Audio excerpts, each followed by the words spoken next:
Bismillah, alhamdulillah, wassalatu ala rasulillah sayyidina Muhammad bin Abdillah wa ala alihi wa sahbihi wa man wala. Rabbi shrah li sadri wa yassir li amri wa hlul 'uqdatam min lisani yafqahu qawli. Amma ba'du. Kita lanjutkan lagi pembahasan kitab Asy-Syifa. Sampai pada pembahasan masih daripada bab yang menjelaskan tentang penyebutan atau pujian Allah Subhanahu wa taala kepada Nabi Muhammad sallallahu alaihi wasallam yang disebutkan dalam Al-Qur'an. Di sini Imam Qadhiyah menyebutkan dalam surat An-Nur ayat 35, beliau menjelaskan bahwasanya Allah Subhanahu wa taala berfirman, Allah nurus samawati wal ardh. Allah adalah penerang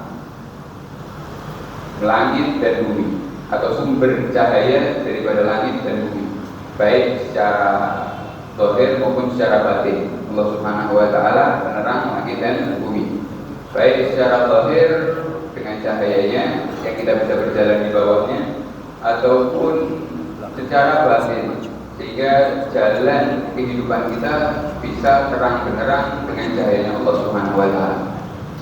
Matsal nurihi kamiskatin fiha misbah. Di dalam ayat ini Allah Subhanahu wa taala memberikan permisalan di dalam cahayanya Allah Subhanahu wa taala. Nah, dari sini matsal nurihi, di dalam makna tafsir daripada matsal nurihi, permisalan daripada cahayanya Allah Subhanahu wa taala, Imam Ka'ab dan Imam Ibn Jubair mengatakan bahwasannya maksud daripada cahayanya Allah yang akan dipermisalkan ini adalah wujud daripada cahayanya Allah, yaitu adalah Nabi Muhammad Shallallahu Alaihi Wasallam. Karena kalau kita lihat berapa banyak di dalam Al-Quran Nabi Muhammad Shallallahu Alaihi Wasallam ini dimisalkan sama Allah dengan kalimat nur, dengan cahaya. Sehingga tafsir daripada ketika Allah ingin mempermisalkan cahayanya Allah, matsal nurihi, permisalan daripada cahayanya Allah alias permisalan daripada wujudnya Nabi Muhammad Shallallahu Alaihi Wasallam. Kamishkatin fiha misbah.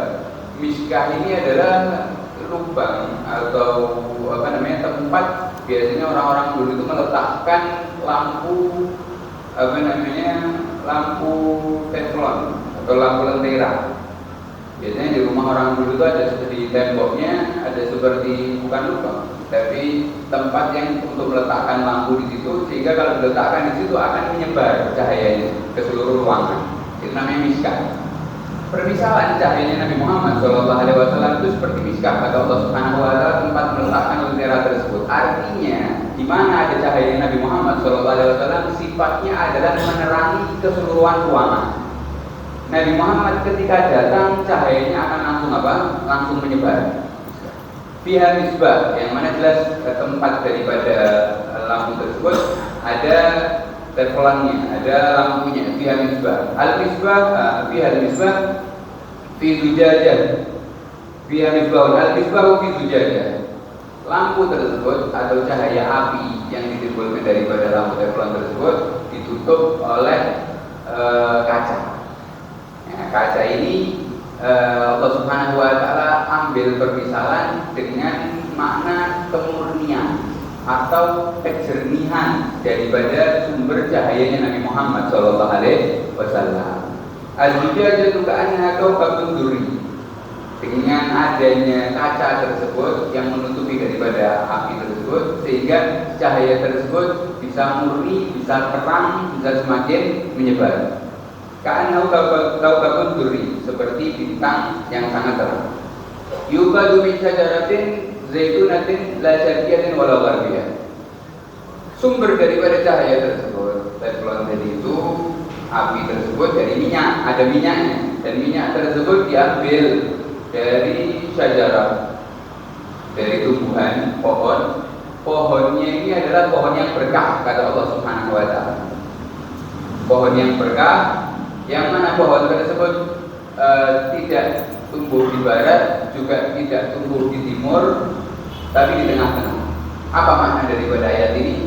Makna daripada ayat ini adalah permisalan yang diambil oleh Allah Subhanahu wa taala. Sumber cahayanya ini tidak condong ke kanan dan tidak condong ke kiri. Artinya pendapat pertama tidak condong ke kanan dan tidak condong ke kiri, sehingga pohon tersebut murni atau tengah-tengah, wasatan. Di dimanapun pohon tersebut tumbuh akan bisa bermanfaat. Ini pendapat yang pertama. Pendapat yang kedua, pohon tersebut tidak di kanan dan tidak di kiri, sehingga matahari bisa terus menyinari pohon tersebut walaupun ketika terbit sampai ketika tenggelam. Artinya pohon tersebut bisa maksimal daripada pengambilan cahaya matahari. Pohon tersebut namanya pohon zaitun, akan diambil dari situ minyaknya.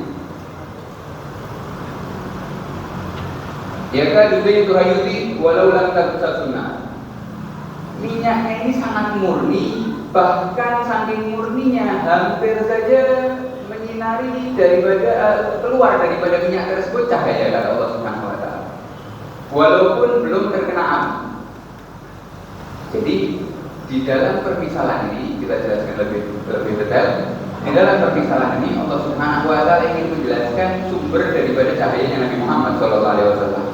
Yang pertama, wujudnya cahaya Nabi Muhammad ini meluas, seperti lampu yang diletakkan di miskah tadi, ke seluruh ruangan. Dan juga Nabi Muhammad karena diutus oleh Allah kepada alam semesta. Wa ma arsalnaka illa rahmatan lil alamin, seluruh daripada alam semesta. Ini cahaya Nabi Muhammad yang pertama. Kemudian cahaya Nabi Muhammad SAW ini sumbernya dari sumber yang sangat murni. Bahkan dari sumber tersebut seandainya tidak dikenakan api, kata Allah Subhanahu wa taala, dari minyak tersebut seandainya tidak dikenakan api, sudah hampir akan menerangi cahaya. Nah, di sini ada makna yang berbeda-beda. Para ulama mengatakan sumber daripada cahaya Nabi Muhammad SAW itu telah melewati daripada doanya Nabi Allah Ibrahim. Pertama Nabi Allah Ibrahim, kemudian diwariskan kepada Nabi Muhammad SAW. Adapun yang kedua mengatakan bahwasanya makna daripada minyak tersebut yang bisa menerangi tanpa terkena api, artinya wujudnya Nabi Muhammad. Walaupun Nabi Muhammad tidak berbicara, Nabi Muhammad ini sudah hampir bisa menjelaskan daripada visi diutusnya Nabi Muhammad kepada kita. Artinya seseorang ini bisa percaya kepada Nabi Muhammad tanpa perlu Nabi Muhammad ini berbicara. Cukup melihat Nabi Muhammad, cukup mengenal Nabi Muhammad, cukup mengetahui Nabi Muhammad, sudah akan tahu bahwa Nabi Muhammad ini adalah orang yang jujur dan orang yang benar. Sehingga dari segala sisi Nabi Muhammad ini sempurna. Dan itu perwujudan daripada cahayanya Allah Subhanahu wa taala yang ada pada diri Nabi Muhammad SAW. Nurun ala nur, isinya cahaya di atas cahaya Nabi kita Nabi Muhammad SAW. Kemudian ayat selanjutnya yang disebutkan oleh Imam Qadiyah dalam kitabnya, Allah Subhanahu wa taala telah menamai Nabi Muhammad SAW dengan Sirajan Munira. Nah, ini unik. Sirajan Munira. Kalau kita bahas di dalam Al-Qur'an, di sini Allah Subhanahu wa taala berfirman surat Al-Maidah ayat 15. Qad ja'akum minallahi nurun wa kitabun mubin. Kemudian di surat Al-Ahzab, inna arsalnaka syahidan mubasyiran wa nadhira wa da'iyan ilallahi bi'idnihi wa sirajan munira. Kita akan bahas yang pertama, ayat pertama dulu. Qad ja'akum minallahi nur wa kitabun mubin. Telah datang kepada kalian cahaya dan kitab yang jelas. Para ulama mengatakan nur yang dimaksud yang pertama ini adalah Nabi Muhammad. Wa kitabun mubin, telah datang kepada kalian kitab yang jelas adalah Al-Qur'an. Kemudian lebih detail lagi para ulama membahas daripada ayat ini, kenapa di dalam ayat ini Allah menerangkan kepada kita yang pertama cahaya dulu baru Al-Qur'an. Telah datang kepada kalian cahaya yaitu Nabi Muhammad, baru dan juga Al-Qur'an. Kenapa kok yang didahulukan di sini adalah cahaya? Kenapa kok tidak didahulukan telah datang kepada kalian kitab yang jelas dan juga cahaya? Para ulama mengatakan didahulukan nur, yaitu didahulukan penyebutan Nabi Muhammad SAW sebagai cahaya, karena memang mustahil bagi kita seorang manusia, seorang hamba untuk bisa memahami daripada kalamnya Allah Subhanahu wa taala, kitabnya Allah yang diturunkan kepada kita tanpa lewat cahayanya Nabi Muhammad SAW. Mustahil.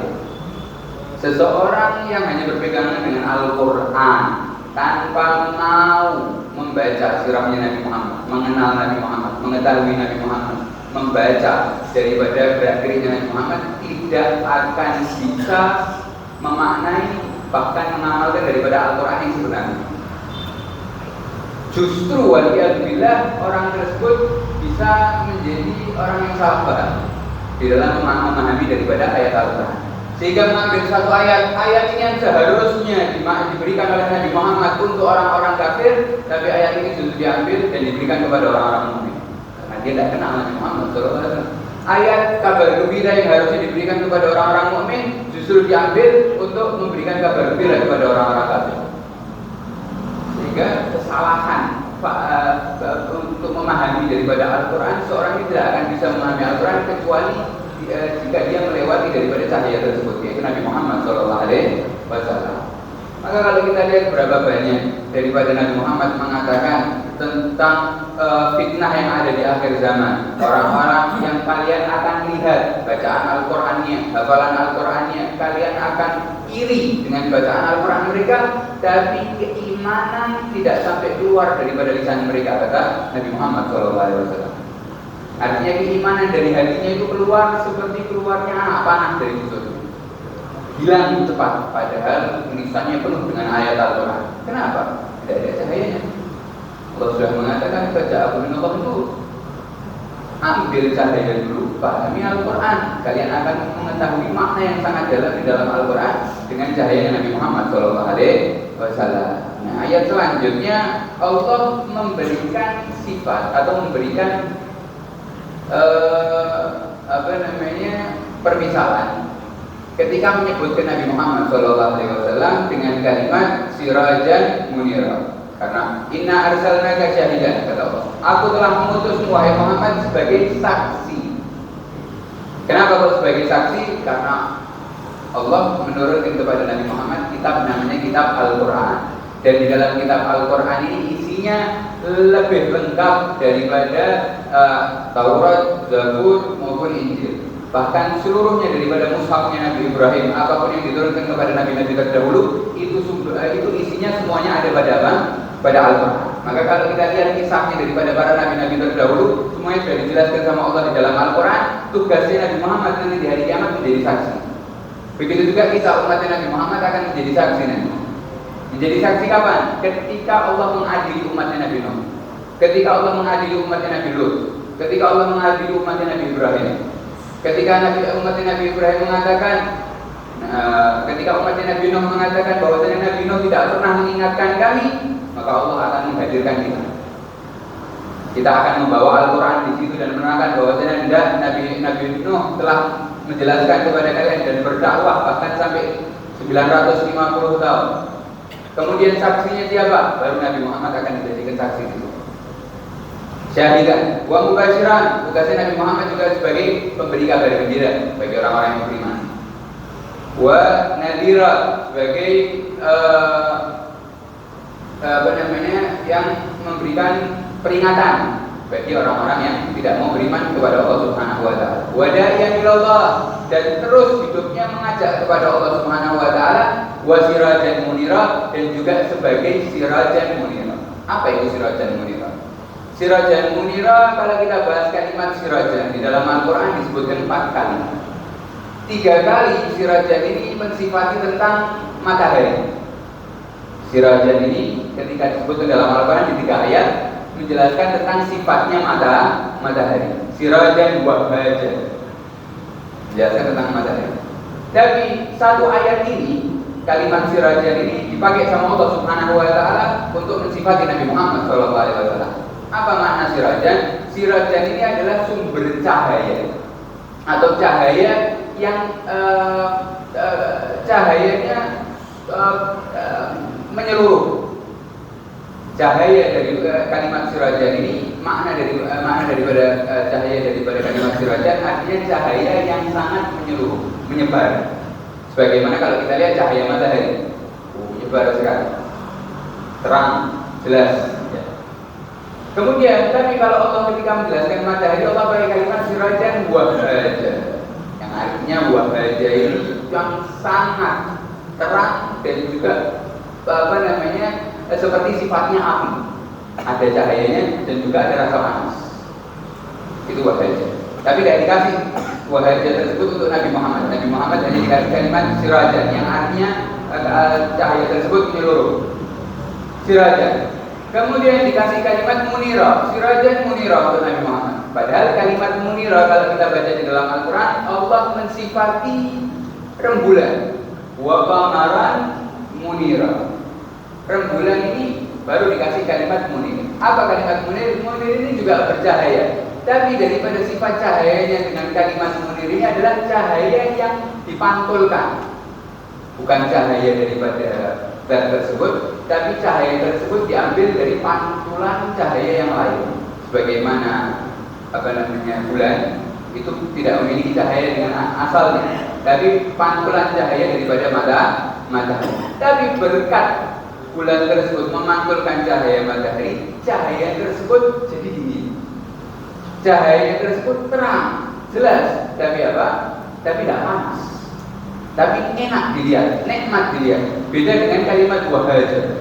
Terang, menyeluruh, semuanya kelihatan, tapi panas di mata. Susah kita untuk melihatnya. Bahkan juga menyakitkan karena memiliki sifat panas, api. Nah, Nabi Muhammad diambil daripada dua kalimat tersebut. Sirajan, Nabi Muhammad terang sekali, menyebar ke seluruh daripada daerah, seluruh bumi. Dimanapun di situ disebut nama Nabi Muhammad akan terpancar cahayanya, terang. Tapi munir juga, dingin cahayanya, seperti cahaya rembulan. Dan juga cahaya Nabi Muhammad adalah pantulan daripada cahayanya Allah Subhanahu wa Ta'ala. Karena apapun yang diucapkan sama Nabi Muhammad tidak ada pada dirinya sendiri. Wa ma yantiqu 'anil hawa in huwa illa wahyun yuha.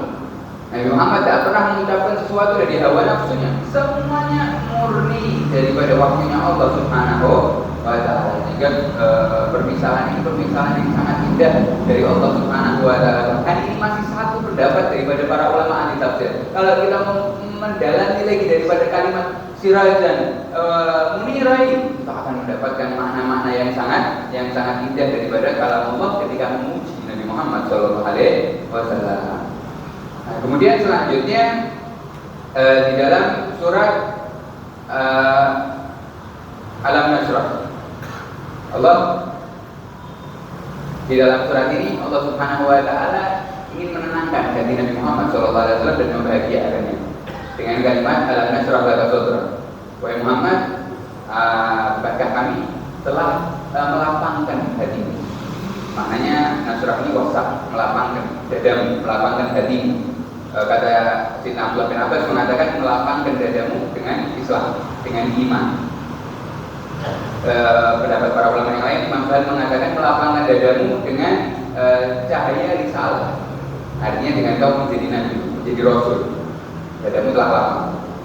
Imam Hasan Al-Basri mengatakan Allah melapangkan dadanya Nabi Muhammad SAW dengan dipenuhi hikmah dan juga ilmu.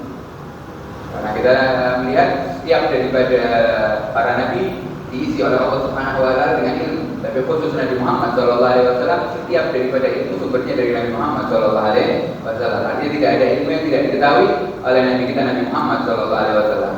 Nasrah, bukankah aku telah melapangkan dadamu dengan ilmu, dengan hikmah, dengan risalah kenabian. Kemudian wa wada'na anka wizrak alladhi anqadha dhahrak. Bukankah kami telah menghilangkan daripada beban yang membebani punggungmu. Makna daripada beban ini apa? Para ulama mengatakan makna daripada beban ini adalah bisikan-bisikan setan. Bukankah kami sudah menghilangkan gangguan setan Muhammad daripada dirimu? Seandainya setan bisa mengganggumu, maka itu akan memberatkan daripada punggungmu. Atau makna lain dikatakan kami telah meringankan daripada bebanmu adalah beratnya risalah ini, beratnya dalam berdakwah. Karena kalau kita lihat tugasnya Nabi Muhammad sangat besar. Tugasnya Nabi Muhammad diutus oleh Allah Subhanahu wa Ta'ala untuk dari zaman Nabi Muhammad sampai hari kiamat nanti, semuanya umatnya Nabi Muhammad dan semuanya tanggung jawab Nabi Muhammad SAW. Dan Nabi Muhammad cuma dikasih waktu 23 tahun, mulai daripada umur 40 tahun sampai meninggal dunia umur 63 tahun. Waktu yang sangat pendek dan tugasnya sangat berat. Maka Allah Subhanahu wa Ta'ala kasih wa wada'na anka wizrak, beban tersebut sudah aku ringankan oleh Muhammad. Aku ringankan apa? Dengan dikasih umat yang sebaik-baik umat, dengan dikasih umat seperti para sahabat Nabi Muhammad SAW yang ikut berjuang, dan juga dengan dijaganya agamanya Allah Subhanahu Wa Taala, dijaganya Al-Quran, tidak ada yang bisa merubah, terus dikasih sama Allah Subhanahu Wa Taala kemudahan-kemudahan yang sangat luar biasa. Wa rafa'na laka dzikra. Nah, ini daripada ayat ini yang ingin disampaikan oleh Imam Qadiyat adalah ayat ini. Wa rafa'na laka dzikra. Wahai Muhammad, bukankah aku telah mengangkat namamu? Apa makna Allah Subhanahu Wa Taala mengangkat nama Nabi Muhammad Shallallahu Alaihi Wasallam? Disebutkan Imam Yahya bin Adam mengatakan bahwasanya tidaklah disebut nama Allah kecuali di situ akan disebut nama Nabi Muhammad Shallallahu Alaihi Wasallam, ataupun sebaliknya, tidaklah disebut nama Nabi Muhammad kecuali di situ akan disebut nama Allah. Para ulama mengatakan dan ini diaplikasikan oleh Allah Subhanahu Wa Taala dengan seruan adzan. Kalau kita lihat, kalau kita dengar azan pasti di situ ada nama Allah dan juga pasti itu ada nama Nabi Muhammad Shallallahu Alaihi Wasallam. Diangkat sama Allah namanya Nabi Muhammad. Adapun ya, Imam Al-Qadhi Abdul Fadl mengatakan ini adalah ketetapan dari Allah Subhanahu Wa Taala untuk memuliakan nabinya, untuk mengungkapkan daripada keistimewaan manusia tersebut, yaitu Nabi Muhammad yang ada di sisinya, dengan menenangkan hatinya Nabi Muhammad, melapangkan dadanya dengan iman, dengan hidayah, mengisi penuh hatinya Nabi Muhammad dengan ilmu dan hikmah, dan juga mengangkat daripada Nabi Muhammad SAW beban-beban yang bisa menghambat diri Nabi Muhammad Sallallahu Alaihi Wasallam, dan juga Nabi Muhammad Sallallahu Alaihi Wasallam dijaga sama Allah Subhanahu Wa Taala daripada sifat-sifat buruk orang-orang zaman jahiliyah. Makanya kalau kita lihat Nabi Muhammad mulai dari lahir sampai diutus, Nabi Muhammad ini umurnya 40 tahun. Daripada lahirnya Nabi Muhammad sampai umur 40 tahun tidak pernah Nabi Muhammad mengikuti kebiasaan orang jahiliyah. Tidak tersentuh dengan minum-minuman keras, tidak tersentuh dengan perzinaan, tidak tersentuh dengan perjudian, bahkan tidak pernah meletakkan jarinya untuk bersujud kepada kepada berhala. Semua daripada kebiasaan orang jahiliyah dijaga oleh Allah Subhanahu Wa Taala untuk Nabi Muhammad SAW 40 tahun. Tidak ada sekalipun Nabi Muhammad terjerumus kepada kegiatannya orang-orang jahiliyah, berdusta, mencuri, mabuk, dan yang lainnya. Tidak pernah Nabi Muhammad mengenali itu sampai diutus menjadi Nabi.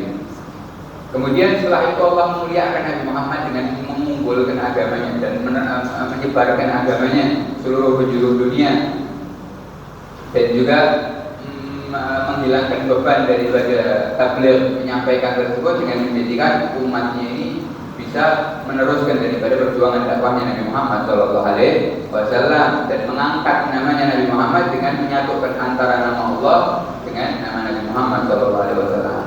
Bahkan daripada syarat seorang masuk Islam ini untuk mengucapkan kalimat La ilaha illallah Muhammadun, setelah kalimat Allah langsung apa? Muhammad. La ilaha illallah Muhammadur Rasulullah. Sandingkan sama Allah Subhanahu Wa Taala. Bahkan ketika itu Nabi Muhammad didatangi oleh malaikat Jibril. Malaikat Jibril mengatakan, wahai Muhammad, apakah kau mengetahui bahwasanya Tuhanku dan Tuhanmu baru saja